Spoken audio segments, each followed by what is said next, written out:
Hi students, इस video में हम ओहम्स लॉ के बारे में डिस्कस करेंगे। सबसे पहले हम ये चीज़ डिफ़ाइन करेंगे कि ओहम्स लॉ किस किस डिवाइस के ऊपर वैलिड होता है। सबसे पहले हम एक कंडक्टर लेंगे, ऐसा कंडक्टर जिसमें से इलेक्ट्रिसिटी पास कर सकती है, इट मीन्स इलेक्ट्रिकल कंडक्टर।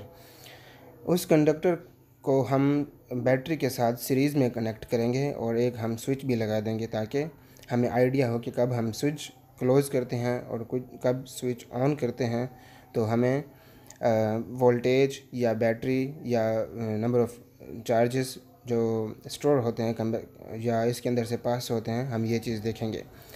तो सबसे पहले हम ये देखेंगे कि कन्वेंशनल करंट कैसे पास होता है। जैसे बैटरी के पॉजिटिव टर्मिनल से from the positive terminal of the battery, जब हम स्विच को क्लोज़ करते हैं तो चार्जेस मूव करते हैं from the positive terminal to the negative terminal by passing through the conductor. So जब हम कंडक्टर में से वोल्टेज को या करंट को पास करते हैं या number of charges per unit time को पास करते हैं फ्रॉम द कंडक्टर, तो इसके ऊपर एक टर्मिनल के ऊपर पॉजिटिव चार्ज आ जाता है और दूसरे टर्मिनल के ऊपर नेगेटिव चार्ज आ जाता है, क्योंकि करंट यहाँ से गुजर रहा है। तो वोल्टेज, जो बैटरी का वोल्टेज है, वो किसके डायरेक्टली प्रोपोर्शनल है? Is directly proportional the current passing from the conductor when switch is closed. तो ओहम्स लॉ कैसे डिड्यूस हुआ? एक जर्मन साइंटिस्ट था जिसका नाम था ओहम।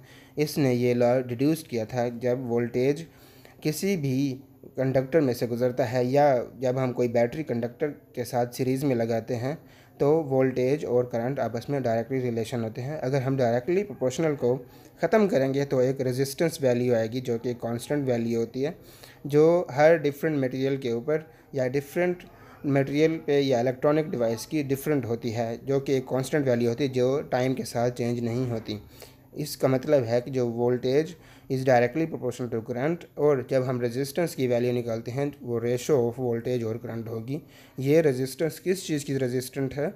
ये रेजिस्टेंस एक कंडक्टर की रेजिस्टेंस है, जो कंडक्टर हमने इसमें लगाया हुआ है।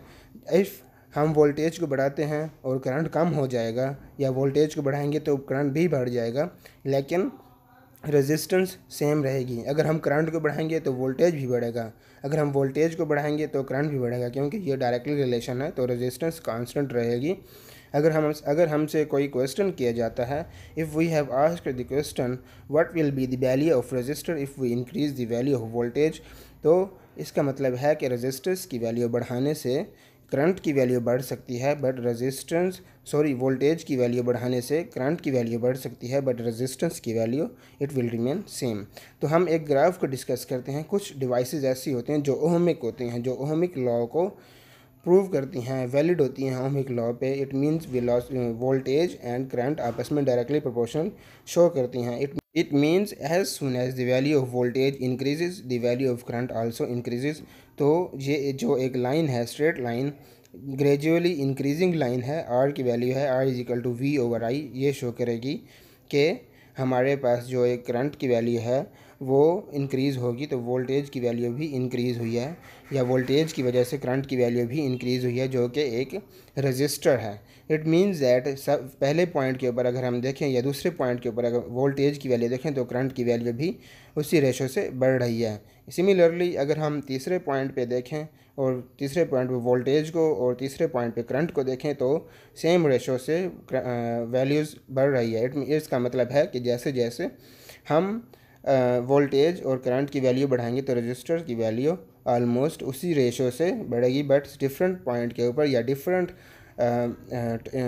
कंपोनेंट्स की डिफरेंट रेजिस्टेंस की वैल्यू होगी, लेकिन रेजिस्टेंस की value throughout the process remain constant रहेगी।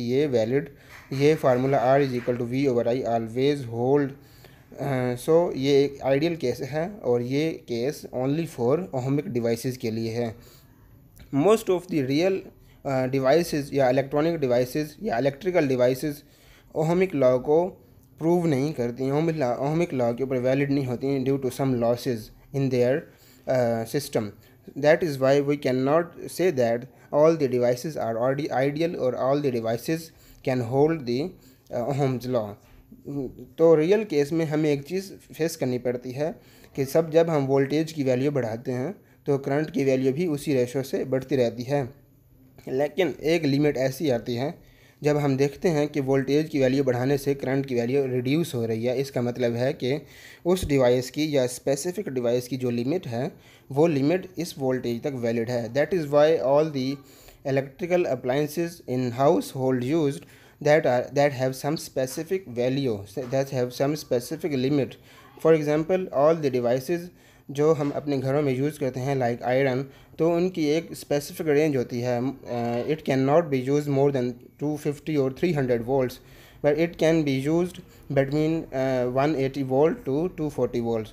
तो जो सिंगल फेस हमारे घर में वायरिंग होती है तो उसमें हम within the range of 180 volt to 240 volts हम यूज़ करते हैं और ऑल दी डिवाइसेस इसी रेंज के अंदर ऑपरेट हो सकती हैं. अगर हम वोल्टेज की वैल्यू बढ़ाते हैं इसका मतलब है कि करंट की वैल्यू लो होना शुरू हो जाएगी, तो ये डिवाइसेस के बर्न होने का ख़तरा हो सकता है. इसलिए हम कह सकते हैं जो रियल डिवाइसेस होती हैं या जो इलेक्ट्रिकल अप्लाइंसेस होती हैं जो हमारे घरों में इस्तेमाल होती हैं, हम उस पर ओहम्स लॉ 100% श्योर नहीं होते. एक स्पेसिफिक रेंज के बाद ये नॉन ओमिक डिवाइसेस वाला पैटर्न शो करती हैं. इसका मतलब है कि ये specifically within the some range of voltage ये ओहम्स लॉ को होल्ड करती हैं, और without the range of that voltage और away from the if the value और limit of the voltage exceeds then it can not hold the Ohm's law.